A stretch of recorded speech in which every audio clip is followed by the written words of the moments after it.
Hello दोस्तों, नमस्कार। स्वागत है आपका शिखा मैम जीएस यूट्यूब प्लेटफॉर्म पर। आज हम लोग बात करेंगे जीके जीएस की, जो हर पेपर में यहाँ से प्रश्न आता ही आता है। आप ये कह सकते हैं कि आयोग का बहुत ही ज़्यादा फेवरेट टॉपिक है ये। तो जितनी भी चीज़ें मैं आपको बताने जा रही हैं, ये सब पूछी गई हैं और आगे पूछने की संभावना भी है आपके सभी परीक्षाओं में। चलिए शुरुआत करते हैं। पहली हेडिंग आप देख सकते हैं, भारत की प्रमुख नदियाँ व उनसे संबंधित तथ्य। मोस्ट इम्पॉर्टेंट है, ठीक है। तो पहली अगर हम बात करें, ब्रह्मपुत्र नदी, ठीक है। कौन सी नदी की बात हो रही है? ब्रह्मपुत्र नदी की बात हो रही है।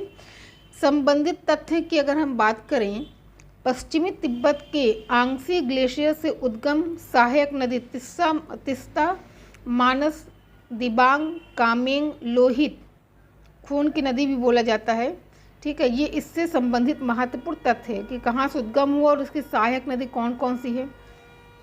अगला देखते हैं हम लोग। अलकनंदा नदी तट पर बद्रीनाथ का मंदिर है, ठीक है। अलकनंदा नदी तट पर कौन सा मंदिर है? बद्रीनाथ का मंदिर है। गंगा नदी की अगर बात करें तो भागीरथी व अलकनंदा का देवप्रयाग में संगम। गंगा नदी नाम बांग्लादेश में पद्मा नाम, ठीक है। देखिए आप समझिएगा प्रश्न को। भागीरथी व अलकनंदा का देवप्रयाग में जब संगम होता तो उसे गंगा नदी का नाम दिया गया, और गंगा नदी बांग्लादेश में पद्मा के नाम से जानी जाती है।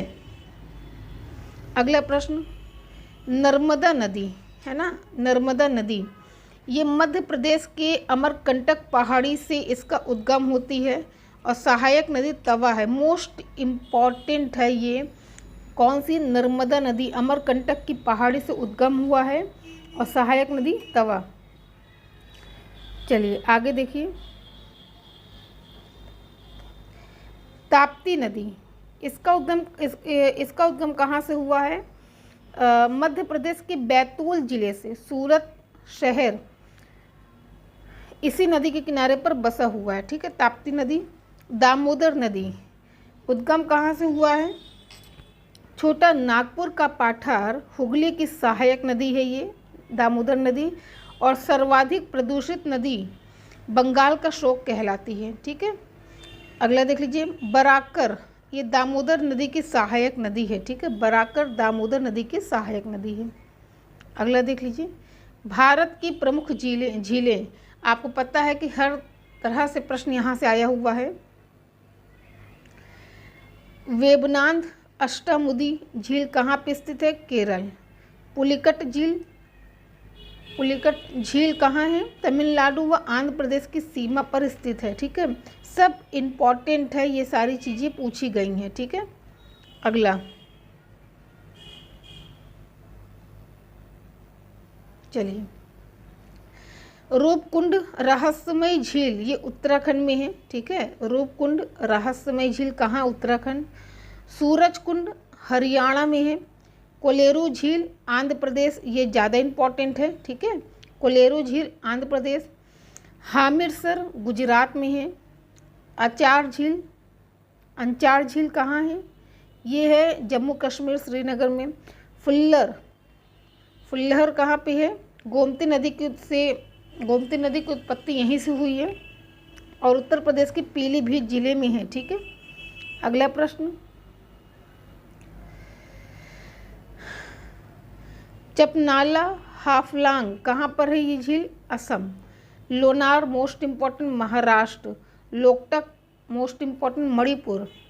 घेपन बर्फ से ढकी हुई झील है, हिमाचल प्रदेश में है, ठीक है।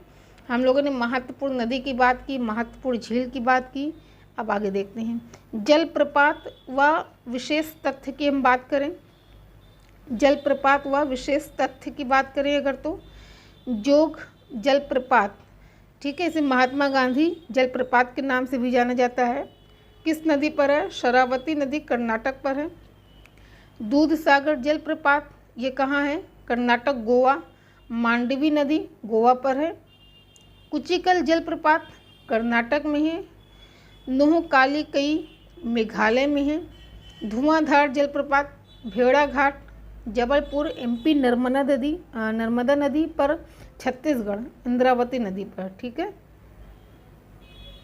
अगला देख लेते हैं। चित्रकूट जलप्रपात, चित्रकूट जलप्रपात है तो इसका मतलब ये नहीं कि चित्रकूट में ही होगा, इसे भारत का नियाग्रा प्रपात भी कहा जाता है। ये छत्तीसगढ़ इंद्रावती नदी पर है। शिव समुद्रम जलप्रपात मोस्ट इम्पॉर्टेंट कर्नाटक की कावेरी नदी पर है। कपिलधारा प्रपात एमपी के नर्मदा नदी पर है। ठीक है। विक्टोरिया जलप्रपात दक्षिण मध्य अफ्रीका में जाम्बिया जिम्बाब्वे सीमा पर जाम्बेजी नदी पर स्थित 1989 में विश्व विरासत सूची में सम्मिलित किया गया है विक्टोरिया जलप्रपात। अगला देख लीजिए, यहाँ भारत के साथ साथ विश्व का भी है। एंजल तथा लिविंग जलप्रपात ये कहाँ पे है? तो आप कहेंगे वेनेजुएला में स्थित विश्व का सबसे ऊंचा जलप्रपात है। ठीक है। आपको बता दें इस समय वेनेजुएला में महंगाई बहुत चरम पर है, बहुत ही ज़्यादा वहाँ महंगाई है, लाखों रुपए में तो वहाँ चाय मिलती है। स्टोन प्रपात यह कांगो जायरे नदी पर स्थित है। नियाग्रा जलप्रपात कनाडा तथा संयुक्त राज्य अमेरिका की सीमा पर इरी व ओरंटियो झीलों के मध्य है। ठीक है। टुंगेला प्रपात, ये टुंगेला प्रपात है, दक्षिण अफ्रीका में विश्व का दूसरा सबसे ऊंचा जलप्रपात है। ठीक है। दक्षिण अफ्रीका में है, ध्यान दीजिएगा। चलिए अगला देखते हैं। आधुनिक भारत की पुस्तकें व लेखक के नाम आपको बताना है। ठीक है। मोस्ट इम्पॉर्टेंट, यहाँ तक कि यूपी पीसीएस में भी यहाँ से प्रश्न आया हुआ है। Indian struggle Subhash Chandra Bose, poverty and unBritish rule in India Dadabhai Naoroji द्वारा लिखा गया है। India divided most important Rajendra Prasad, Rajendra Prasad अंतरिम मंत्रिमंडल में खाद्य एवं सूचना के मंत्री भी थे और पहले मतलब संविधान सभा में स्थायी अध्यक्ष भी थे। India from Curzon to Nehru and after Durga Das इसके लेखक। अगला हिंद स्वराज वर्ष 1990 मूलतः गुजराती भाषा में किसके द्वारा लिखा गया? महात्मा गांधी के द्वारा। India wins freedom Maulana Abul Kalam Azad के द्वारा लिखा गया। बंदी जीवन सचिन नाथ सन्याल के द्वारा लिखा गया। The sepoy mutiny and revolt of 1857 RC Majumdar के द्वारा लिखा गया। Annihilation of caste BR Ambedkar के द्वारा लिखा गया। ठीक है। The guilty man of India's partition Ram Manohar Lohia के द्वारा लिखा गया। ठीक है। ये सारे पुस्तकें पेपर में पूछा गया है। क्या आप जानते हैं? बताएंगे। एक ही कब्र से 3 मानव कंकाल प्राप्त हुए थे। कहाँ से? दमदमा से प्राप्त हुए थे। ठीक है। एक ही कब्र से 3 मानव के कंकाल दमदमा से। सेकंड, विंध्य क्षेत्र के जिस शिलान्यास में सर्वाधिक मानव कंकाल प्राप्त हुआ वो कहाँ पर है? लेखैया शिलान्यास। ठीक है। शिलाश्रय, लेखैया शिलाश्रय। मानव कंकाल के साथ, ये साथ लिखा हुआ है, कुत्ते का कंकाल मिला कहाँ पर? बुर्ज हुम खलीफा, है ना। बुर्ज हुम खलीफा में मानव के कंकाल के साथ साथ कुत्ते के भी कंकाल मिला।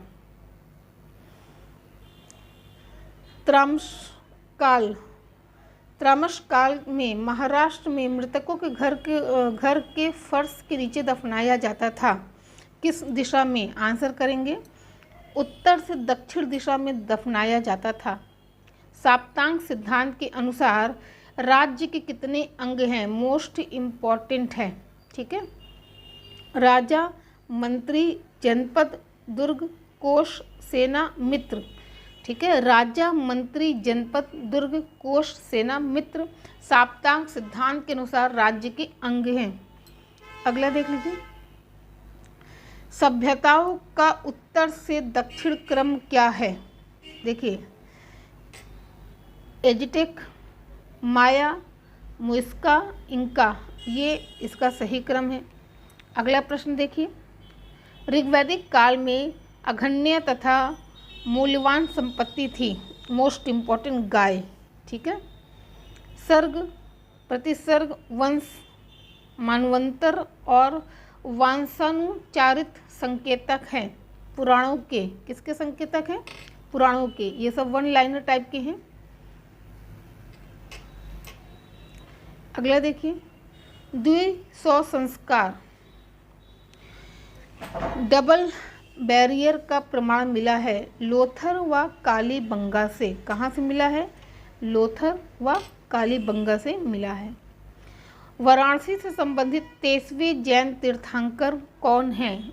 आप जैन वाली वीडियो जरूर देखिएगा। पार्श्वनाथ हैं। अगला देखिए लाइनर, वन लाइनर, 14वीं सदी ईसा पूर्व का अभिलेख जिसमें वैदिक देवताओं का उल्लेख मिलता है, कहाँ के हैं? मध्य एशिया के बोगज कोई अभिलेख से मिला हुआ है, ठीक है। हुड़ शासक मिहिर कुल को पराजित करने वाला नरेश कौन था?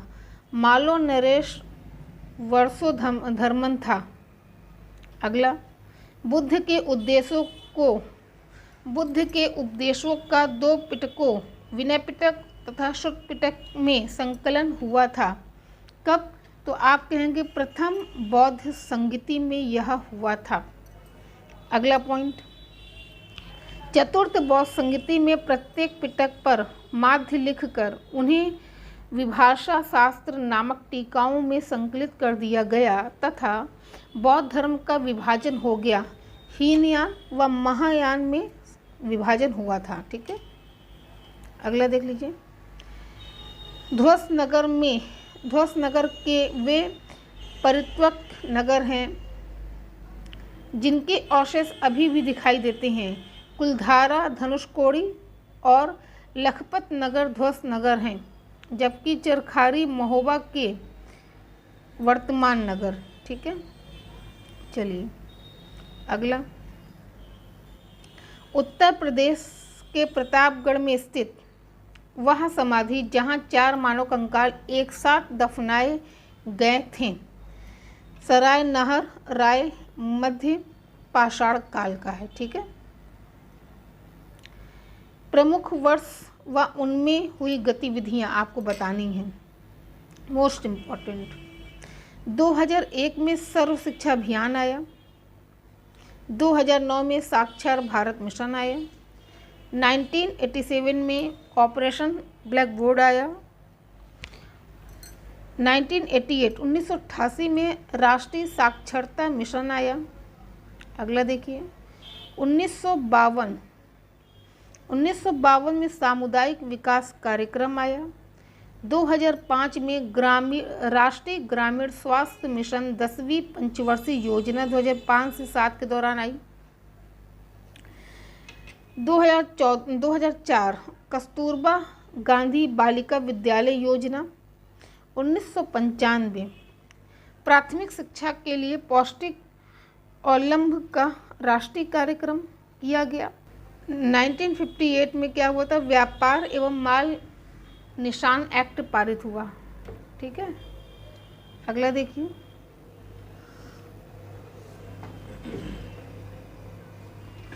नाइनटीन 1944 में क्या हुआ? श्रीमान नारायण अग्रवाल द्वारा गांधीवादी योजना का प्रतिपादन आर्थिक नियोजन हेतु किया गया। 2 जनवरी 2013 में 14वें वित्त आयोग का गठन किया गया और इसके अध्यक्ष YV रेड्डी थे। वर्तमान में इसके अध्यक्ष NK सिंह हैं, ठीक है। NK सिंह वर्तमान में इसके अध्यक्ष हैं। प्रमुख सीमा रेखाएं क्या हैं? रेड क्लिफ भारत पाकिस्तान के मध्य, मैकमोहन रेखा भारत एवं चीन के मध्य, 24वीं समांतर रेखा कच्छ के पास, जिसे पाकिस्तान भारत पाक की सीमा रेखा मानता है किंतु भारत इसे अस्वीकार करता है, वहाँ पर है। 38वीं समांतर रेखा उत्तरी एवं दक्षिण कोरिया के मध्य की सीमा रेखा है, ठीक है। 49वीं समांतर रेखा संयुक्त राज्य अमेरिका एवं कनाडा की सीमा पर स्थित है, की सीमा रेखा है, ठीक है। 17वीं समांतर रेखा उत्तरी और दक्षिणी वियतनाम की सीमा रेखा। डूरंड रेखा भारत अफगानिस्तान के मध्य है। मैगिनाट रेखा फ्रांस द्वारा खींची गई जर्मनी और फ्रांस के बीच की सीमा रेखा या फ्रांस को जर्मनी व इटली से अलग करती है। ठीक, चलिए अब इसके आगे महत्वपूर्ण चीज़ें और हैं जिस पे चर्चा हम लोग अगली क्लास में करेंगे। पहले आप इतना देखिए और बताइए कि आपको ये कैसा लगा। ठीक है, तो ये जीके है, आपके हर पेपर के लिए बहुत ज़्यादा महत्वपूर्ण है। अब हम लोग मिलते हैं अगली क्लास में। आज के लिए इतना ही। जय हिंद, जय भारत।